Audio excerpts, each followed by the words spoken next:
this episode if you want a raw conversation about what it looks like to get financing in your business. This is a topic we have not talked about at all on this business growth podcast. And today we're entering a new era here and we are talking about financing. I love talking about numbers. It's something that is so incredibly important. And we have a really great guest today to bring us firsthand knowledge on this side. Today we are met with Neal Thakkar. He is a modern comeback story in motion. He began adulthood battling addiction and rebuilt his life through discipline, faith, and relentless focus. By his late 20s, he had generated over $11 million in supplement sales, earning a reputation as a sharp marketer with a deep understanding of human psychology. Then came bankruptcy. For most, that would have been the end. For Neal, it was the reset. Within 6 months, he founded Integrity First Funding, a fast-scaling seven-figure financial services company helping entrepreneurs access 0% interest capital. His work removes barriers around credit, gives founders a real runway, and helps them grow, stabilize, or reinvent their businesses. Neal leads with both strategy and empathy because he knows what it feels like to lose everything and build it back up. Today, he serves thousands of founders nationwide, teaching them to navigate funding and growth with confidence, not fear. Neal believes entrepreneurship is as spiritual as it is financial, and his mission is simple: help good people get the capital they need to build the lives they were meant to live. Neal, thanks so much for being here. I am excited. Thank you for having me.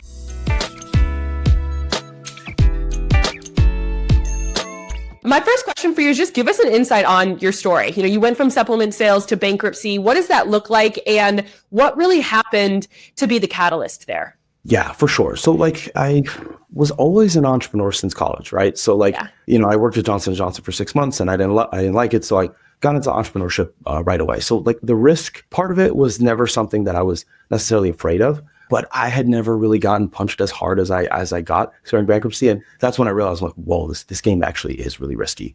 And I wish I could say that it was glorious the whole time, but it was not. It was the most painful 2 years of my life by a long shot. I didn't know a human being could experience lows that low. I mean, sadness, shame, fear, guilt, you name it. It was dark. And so it starts light, right? Because I think to go so dark, you have to start so light, right? Because it's like that all from grace, right? But I started Evolve Air, that was my supplement company, because I wanted to help people. I wanted to serve people, right? And the company had no traction for year one, for year two, most of year three, and then all of a sudden year four, oh my God, 250,000, year five, $1 million, year six, 2 million, right? And so, overall, the company ended up aggregating $11 million in sales, but I did not scale it with the right type of financing. I was young. I didn't know how operationally how to scale it. And so number one is I was over leveraged. I took out some predatory loans to buy inventory. Number two is I was not insured. And so I had a warehouse fire and I lost $300,000 of ingredients overnight. Oh, no. I didn't have insurance. And so when it happened, I was like, is that it? And that was it. And so I maybe could have come back from it. I don't know. But psychologically, I didn't have it. You're checked out. I was checked out. I had given up. And so the B word, I filed the B word bankruptcy. And, I thought it was the end of the world. And it felt like the end of the world. And it's cool because even afterwards, I was wandering. I was wandering for a little bit, right? Yeah. And we're getting into the story of how I got to Integrity First. But,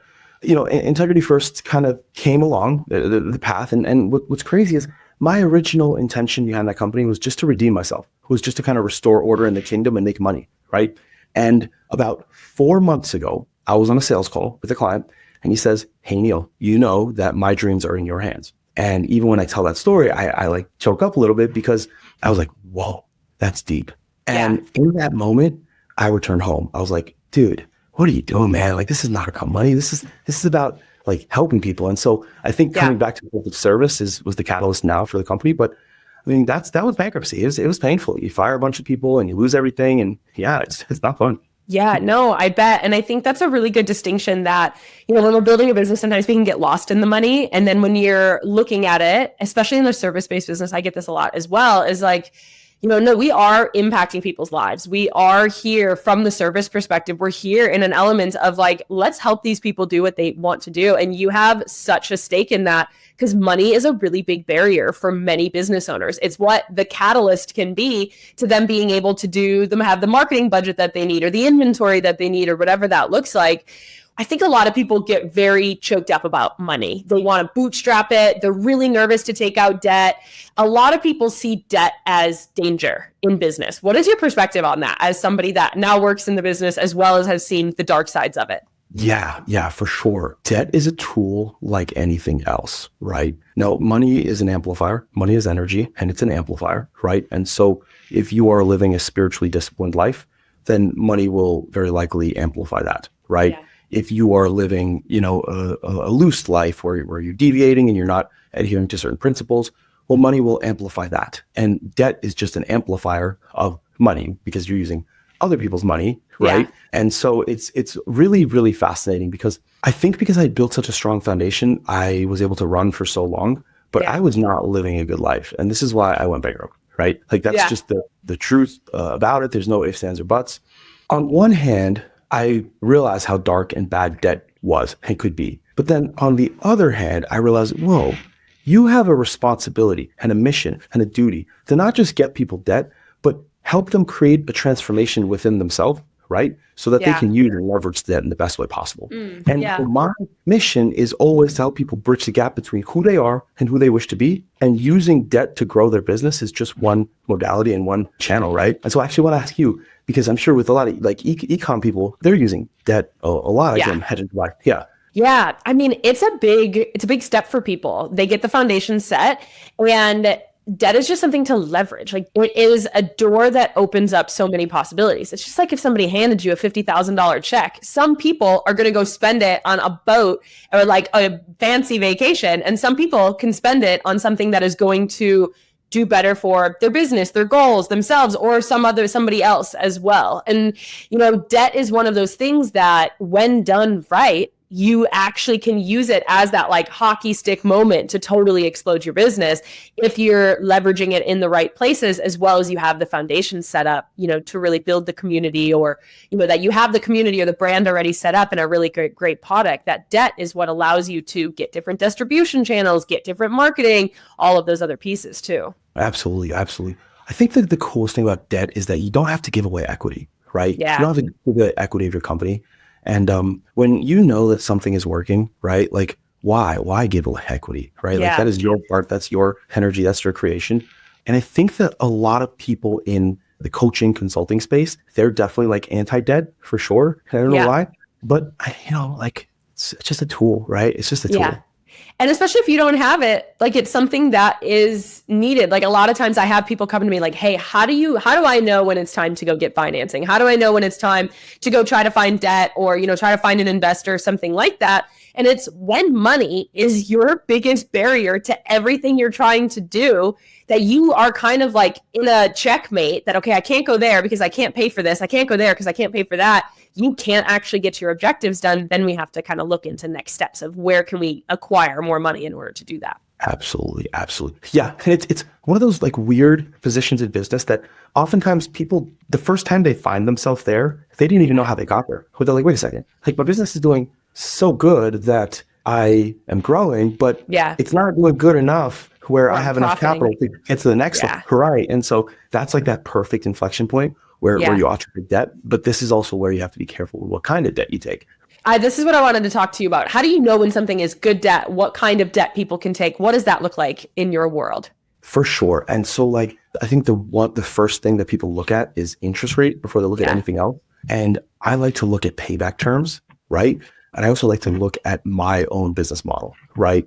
Before I evaluate what the best type of debt is, right? So for example, let's just say that you have a deal for a real estate property, right? Where you need $100,000 to purchase it and you can sell it for $300,000, but you're going to lose the deal tomorrow. Okay. Right. If you don't get the money. Yeah. Well, in that case, I may be willing to pay $150,000 for that $100,000 just so I can get it quickly. Right. That's a really high interest loan. Right. Now, let's say we're in the supplement space, for example, right? Where it's like a lot of inventory and, you have pretty thin margins as you're scaling.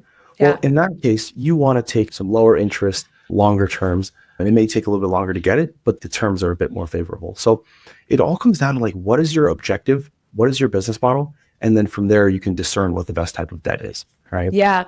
When you look back, Do you feel like there's red flags? And even now, when you're looking at other lenders and things like that out there, do you feel like there's red flags to take on kind of predatory loans? Like what made it predatory in and of itself? Yeah. So ultimately, what was happening back then was I was scaling heavy, right? And I needed to buy inventory. And lo and behold, I started to get into financial troubles when I hired a CFO, right? I was young and I thought I needed a CFO early. Until you get to 5 million, I don't think you need a CFO. That's my opinion. And so anyway, like he didn't quite necessarily know the assignment to get some low interest lines of credit to help scale. And quite frankly, like we didn't know inventory financing. We didn't know. There's a lot to it. Right? So Stripe offers these little merchant cash advances or working capital loan, but the daily remittance was what really killed me. Right? And so I took out like 80,000 from Stripe, and then I went to Clearco because I had to make $150,000 inventory purchase, and that was just eating my daily cash flow every single day. Now these were working capital types of loans, so the payback period is like 7 to 12 months, and it's based on your daily spills. Yeah, it's not long term. So they take a percentage. Yeah. Yep. So when you're looking to get financing, like if somebody is here, they know that they're at the point where like money is their roadblock. What is the steps process to figure out what makes sense for them? Should I go here? Some people might not even understand what like working capital really looks like. Like what are the first steps to be like, okay, yes, I need this. Yes, this is bad for me. Things like that. Yeah. The first thing is that, okay, am I growing and I keep hitting like an inflection point where I can't grow past that? That means you need debt, right? Yeah. So then it comes down to like, okay, what type of debt do I need, right? How soon do I need the money? So if you need the money like ASAP, the best bet is going to be that rich uncle. If you need money ASAP, right? Give them a call. There you go. Right? If you can wait a couple months, right, then what you would want to do is you'd want to go to your banks and get low interest lines of credit, unsecured lines of credit. Ultimately, basically, these are called no-doc loans. And, that this is actually what ETB First helps people do is get unsecured lines of credit and 0% interest credit cards. Yeah. Those are really good. Now, if you have revenue and you need like a bigger sum of money, you could go to the SBA and get something called the SBA 7A loan. The one type of capital I would stay away from for most cases is like the Shopify capital, Stripe capital, just because those payment terms are not really all that friendly. Yeah, they have so much information on you to be able to, like, they know what's going on behind the scenes because they are your revenue reporting system. I can see that. Yeah. If you were to go back, what would you do differently? Would you just look deeper and understand financing more? Or I guess for you in life, are you like, no, I would do it the same because it got me to where I am. But from a financing perspective, what would you feel like you would do differently? I definitely do things differently, right? Like I love where I'm at, but I also know that the company really could have succeeded. And let's start from a spiritual standpoint is I should have listened to my gut. Something that I always understood about scaling was you hit these inflection points of where you can hit terminal velocity, right? Yeah. A point where you like escape. And so I was the number 2 brain supplement on TikTok for a couple months. And we were hitting about $15,000 days. And I knew that if I just pushed a little harder, that I would have been able to get to the next level. Yeah. Problem was my CFO was one of my best friends and my COO was one of my best friends. And I didn't know how to fire them.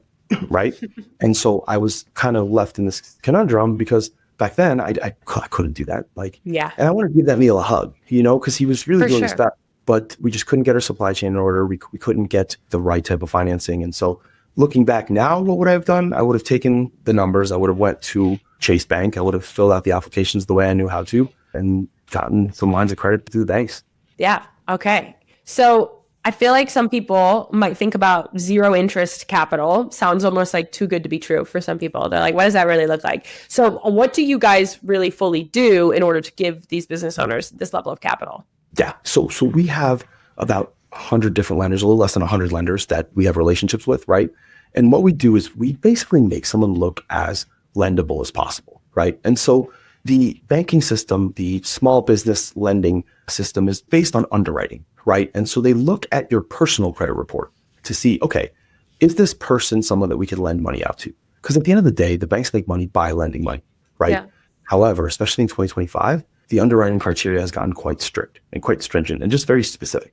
So what we do is the first step is we're going to optimize a person's credit profile, right? Number one is our attorneys wipe off all the derogatories from their credit report. We start adding like personal credit cards to build up the profile. We add these things called trade lines. We basically just use a custom strategy to build that profile up, right? Yeah. We go to underwriters that we know and we say, hey, look, this is a person's profile. can we extend 0% out? Now, the reason why the lending institutions want to do that is because they're building a relationship with the business owner. So as the business scales, right, now that bank gets to keep. Yeah, exactly. They can keep going from there. Okay, that makes sense. So you basically make them look marketable on paper to them and then connect them with somebody that offers them something really great for their situation. Yep. Okay, that does make sense. I feel like a lot of what you talk about is how money is an amplifier. I think this is such a good conversation because there's a lot of people out there, whether you are like faith-centered or even if you're just like some people demonize kind of the idea of being wealthy. Or they're afraid of it. They're like, what's going to happen if I am successful? There's almost like this fear of success in some regard. What do you mean when you say that money is an amplifier? That's a great question. It's like, whatever you're focusing on, right? Yeah. And whatever is the prevailing thoughts of your mind is likely where your money is going to go.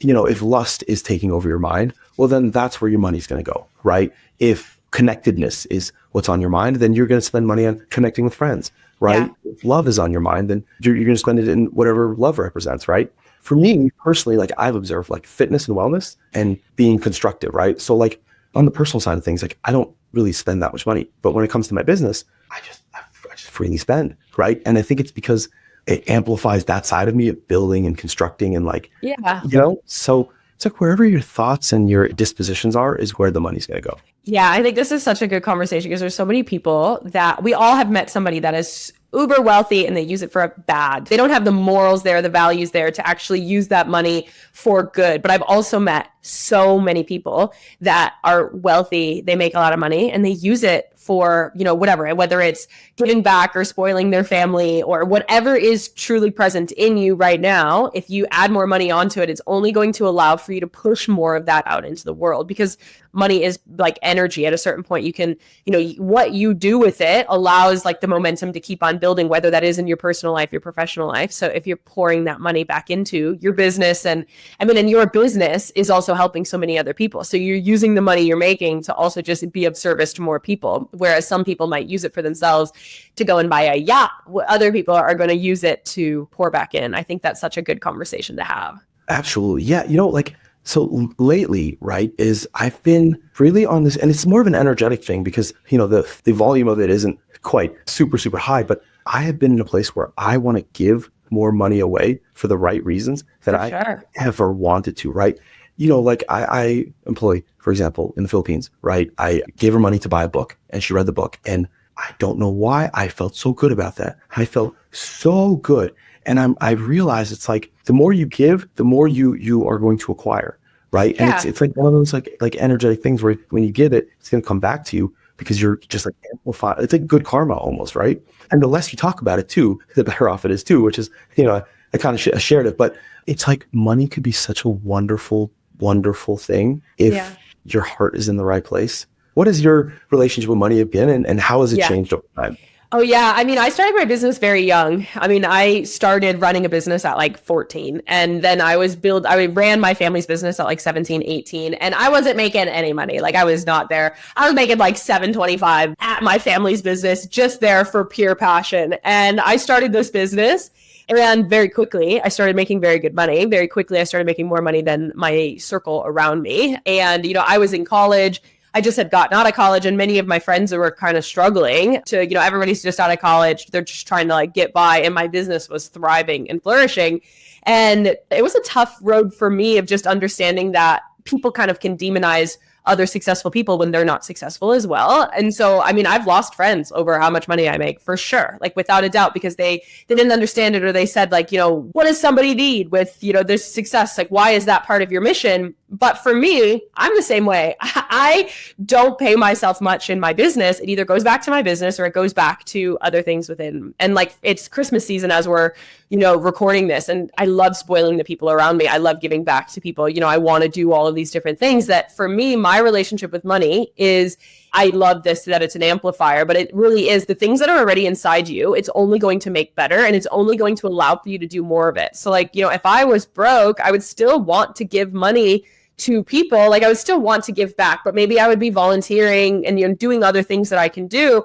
Whereas now I'm able to use it in just a bigger light. I'm able to, impact more families. I'm not coming at things with it from a point of scarcity. And I think when you have a successful business or you just have, money in general, you're able to see people that are in this scarcity mindset that it's going to be very hard for them to ever break out of it as well. It's like, I can see that at a certain point, I was like, I'm going to go do these things. I'm going to pour into these people. And whether I'm doing it for free or they're going to pay me $10,000, I don't care because I know it's of service as well as I know it's going to come back to me. And so there's a point of confidence that I have that A, if my business broke down tomorrow, I could rebuild it. And B, there's so much that comes from freedom. I've heard somebody say it's freedom from and freedom to. And freedom from is the freedom from, having to worry about what food is going on my table, where I'm going to, how I'm going to pay my rent every month, how I'm going to do all of these necessities. And then there's the freedom to go on vacation, spoil people around you, and do kind of these like desires almost. And the amount of peace that you can build when you have financial freedom is unmatched to many other things. And I don't understand why it's demonized so much. Absolutely. I think there's some people that would be better off having money for sure. And you're certainly one of those people. Think about it. The fact that you had money allowed you to fly to Montana, right? To meet me. And so I benefited because you had money, right? And all the people in that room benefited because you brought joy and connection and so, right? And so I think it's like when money makes you a better person, right? It's a good thing. It's a really good thing. Hey, I've been getting some DMs that you may not know what I do outside of hosting this podcast. I actually work with product-based business owners every single day to help them grow and scale their brand. If you really want my eyes one-on-one inside of your business to look at your strategy, to look at your funnels, to look at your data, and to develop your next campaign or bring your business or your idea to life, that is exactly what I do every single day. I've worked with 500 plus businesses across 70 different industries to help them become the next household name in their industry. If you are craving a business brain, a strategic advisor, a data-centered, obsessed person to come into your business and help you bring your idea to life, I'm your gal. Come on over to my Instagram at @thisismadison page, DM me support. Otherwise, you can click the link in the show notes to apply today. Okay, back to the episode. One thing for me was I went from, generating multiple millions in a business, right? To all of a sudden having nothing in this little in-between phase. And this is when I met Kat, right? She was so down about myself. And finally, one day, we're together. She's like, could we just make magic out of this? Because this is the only time we're never going to not have money. I feel that when I say that story because she's right. She's absolutely right. And I was so stuck during that phase. I felt just so stuck.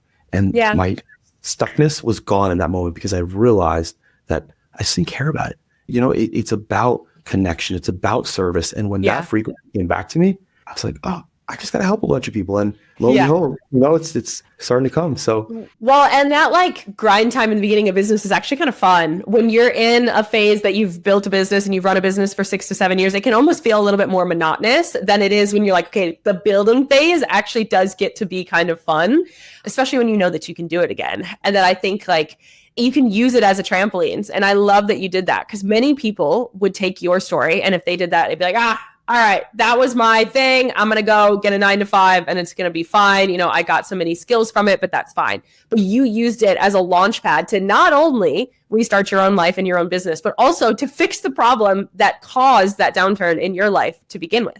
You certainly make it sound way better than it is, or maybe I'm being humble. I'm not sure. But, I think you might be. And be honest with you, I'll be real honest with you. When I was through the bankruptcy, I never thought I was going to be successful again. I thought that was it. I thought I was done. So if anybody hears this and is feeling like crippling doubt, just know that it's okay. It's okay. Yeah. Now, I had a voice that was like super deep and super silenced. That was like, all right, shut up, Neal. You got this. The voices of doubt and the voices of shame and the voices of self-pity and cynicism and all those things were so loud, and I was beating myself up.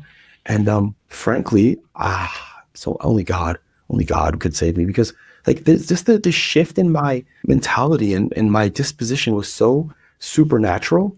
When you're in a period of doubt and shame and self-loathing, it's so hard to even just do basic things. And for sure, something just shifted. It had to have been God's love. But it's crazy what having money and then losing money will do to your psyche. And I don't know if you've been through something like that drastic or not, but it's painful. It's painful. Yeah. Well, and I think at a certain point when you do become successful, it's a part of your identity. And I mean, it's how you live your life as well. It's like if you do have more money, you can live your life in a different way than if you don't. And I think I know we talked about this. We met, for everybody listening, we met at a retreat in Montana. We talked about this in Montana, is the identity that we have can kind of be shed away. And I have experienced that when my family kind of lost their business, and it was just this whole ordeal where that was my full identity. And it was something that we built from truly the ground up. It was struggling when we started and it was thriving when we left. And it was something that it was just one of those times where you have to come back, and it all comes back to, who am I as an actual person? Like, there is so much more out there than just how successful am I? How much money am I making? Or, how much was I able to support this business or be, important in this business? And it was so much of who I was that I ran this business, had this business, that when it all kind of crumbled down, I had to rebuild. I am so much deeper of a person than my business. And in the business I have now, I can't imagine running the business I have now without that knowledge base, like without that inside of me, because like at this point, I love my business. I love what I do, but it isn't my whole personality. It isn't who I am. And it still would impact me if anything happened to it. Don't get me wrong. I mean, it's what we do all day. It's what I think about all day, but it's still a big part of me, but it wouldn't crush me the same way. It wouldn't impact me the same way because A, I know I can rebuild my life, and B, I know that I'm so much more than just the business that I own. So beautiful. So well said. Yeah. It's who, not what. That is my mantra and my philosophy. Who, not what. Because a knee injury took soccer away from me. I thought I was going to be a professional soccer player. A fire took away my business, right? Now, with the whole soccer thing, there was another truth, which was I was actually not good enough, right? And the whole business thing was that I had reached my capacity. And, I eventually was going to go bankrupt because I was so spiritually bankrupt. Yeah. But I needed that. I needed that to be where I'm at now. But who, not what. So in this next season, because there's going to be another storm. Hopefully I don't lose it all, but there's going to be another storm. And my challenge to myself is, can I navigate this without having an ego death? That's really what my goal really is. Yeah. And I think that all comes back to that identity piece. And I think I like that you take such a spiritual lens to money, is that it is whatever's inside of you, and understanding that before, when you were spiritually bankrupt, before you were physically bankrupt, is telling you that there's so much that has to do. How do you feel like you come to a better place with money? Is it identity? Is it just how you feel, your values, what your mission is? What does that really sound like to you? Yeah, that's cool, right? And so number one is, I'm such a big believer in to shift your identity, you must shift your environment. I think that's just one of the hacks to do it. And for some people it's hard, right? But if you can change your environment, definitely change your environment. Being around prosperity, right? Definitely help with your frame and your thought process around money. But we have to be careful with what prosperity actually is, right? So I'll give you an example. So I joined this e-commerce Discord, right? And there were these 20-year-old kids, 21-year-old, 19-year-old kids, and they were running up $30,000, $40,000, $50,000 days, right? And I'm like, what the heck is going on here? But I said that, I was like, if they can do it, why can't I? And that's actually where my business started to take off, because I had a different reference point, which made me realize, I'm like, wait a second. If all it actually is a reference point, then what I need to do, I need to go around different reference points to change my baseline on money, right? And my baseline on my relationship with money. So for example, right, we could go to a place like Miami, right? And there's a certain baseline with money, right? And there's also a certain energy towards that baseline. You go somewhere else that's more wholesome, right? Or you go somewhere like New York, for example, and that's more commerce, productive, fast, right? Yeah. So there's also an energy around the baseline, but it's all about I think what you put yourself around. That's the first. Totally. Well, you morph to the people that are around you. So if people around you are talking about this is where they're at with money, that's what you expect to be normal. And that's what you expect to be common. And that's what you expect to be almost your ceiling of what you can make too, because it's who you're around. And I have people say this all the time to me, is Maddie, nobody in my family has ever been successful. And it's yeah, but why can't you be the first person that has? And I have a similar story. I was in college and everybody's talking about being broke in college. And I found this little niche into the online space, and people were talking about making 50K months, 100K months. And I was like, what? That's crazy. That's what these people are saying that they're making in their job in a year coming out of college. How are these people doing it in a month? And so I just got really, I got into the right rooms. I've flown across the country many times just to be around people, even in Montana, like that are making way more money, that have more success than me, that I'm like, we are very similar. There is nothing different around these people than me. And so why can't I do it? It basically just allows for you to see, opens the doors that there's nothing that different about me than these people that have made it. I think when you don't have a reference point to any element of success, you just keep saying, well, it's too far. It feels like way out of reach. They are way too far. They are a totally different individual. I started kind of rewiring my brain, celebrities, whatever, that like, there's nothing different between these people and me. There's like, literally, it's just the actions that they've taken and the rooms that they've been in. And I've started taking action with that mentality. I love that. Yeah. So I'm going to share something very interesting with you. I think you might find this interesting. So one of the qualities that I've noticed about people that are very wealthy, very, very wealthy, is that they're more curious about the other person than they are about talking about themselves. Right. Yeah, totally. And that was like the first thing I noticed about you, is you were genuinely curious about me. And like, it was a very authentic curiosity. And my first thought, believe it or not, was, I'm like, oh, she must be killing it. She must be killing it. Right. And I think there's something to it. I think it's because the wealthiest people believe that they can learn something from everybody. From everyone. Right. Yeah. And that is like a mentality that I've definitely adopted these past 5 months. And it has changed my life. Even talking to like a kid, actually talking to a kid, I learned more than talking to anyone else. Right. And it's like, I noticed there's a lot of qualities that really discern the way like a wealthy person carries himself versus someone who's not as wealthy, right? Yeah. What are some of the other ones that you feel that way? Because I feel like I have a long list of those. Uses wealth for time savings and efficiency. That's a big one.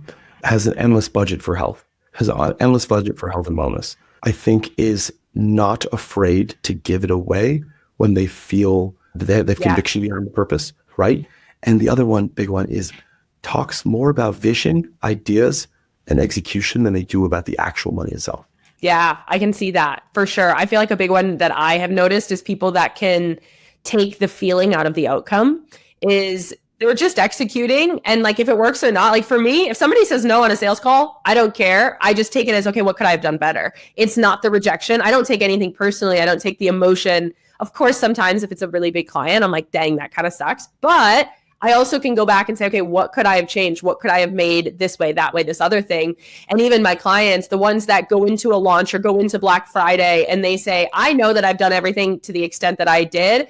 Everything else is just data and evidence of what can I change. It's not a personal attack. I think that's a really big one that I've seen, is that they take the emotion out of the actual outcome and it's more information. That's one that I really, really think, as well as, like you said, the conversations that you're having in a room are just so different with different levels of business owners.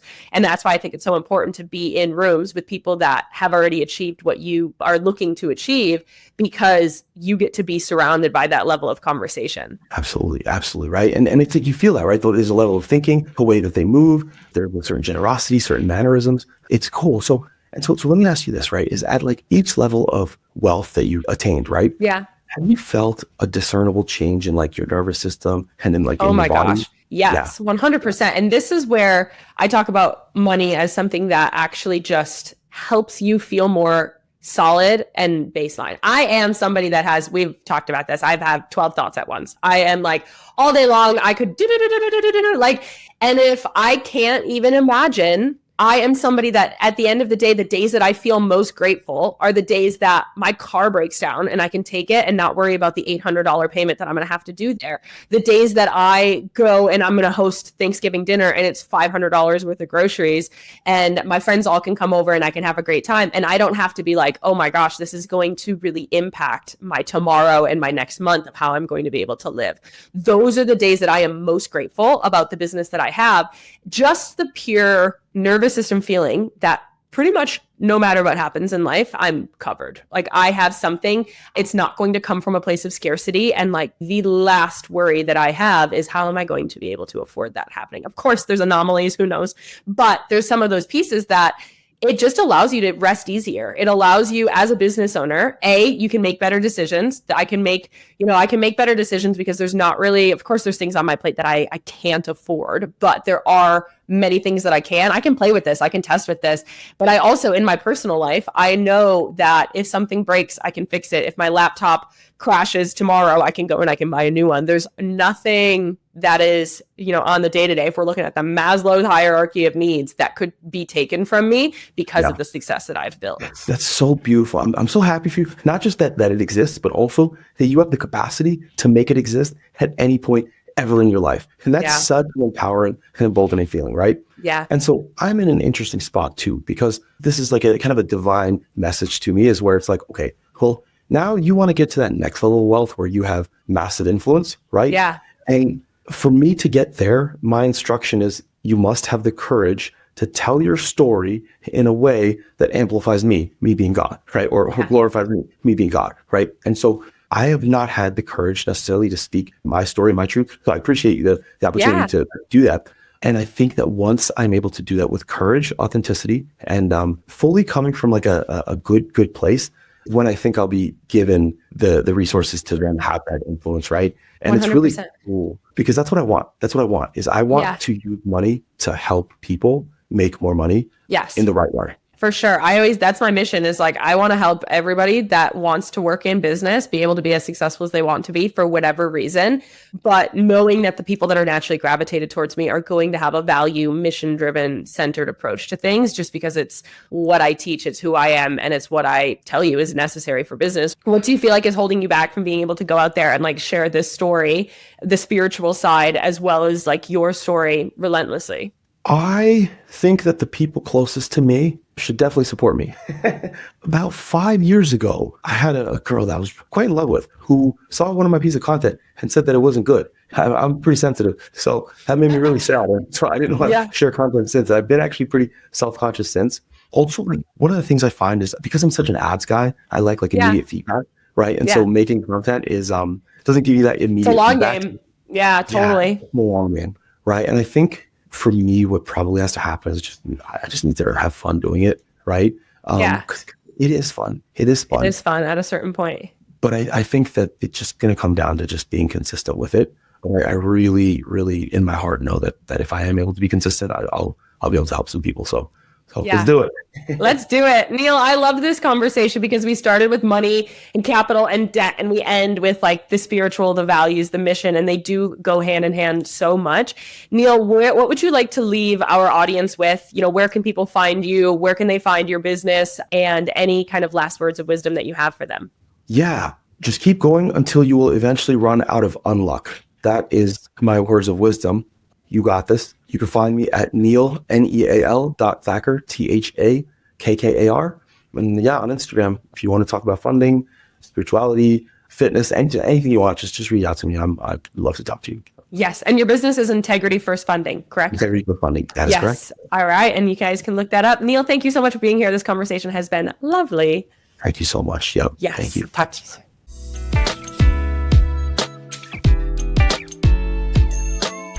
Thank you so much for listening to this episode of the Business Growth Podcast. We put out new episodes every Tuesday and Friday. So if you love this one, make sure that you're subscribed so you never miss a conversation. If you want more conversations with me and other business owners, make sure that you join our completely free podcast community, the Founders Cafe. The link is in the show notes. You can get bonus resources, access to free coaching calls, as well as connect with like-minded business owners like yourself. Make sure that you rate and review the podcast 5 stars, share it with a friend to keep those conversations moving, and come back every Tuesday and Friday. I'll see you there.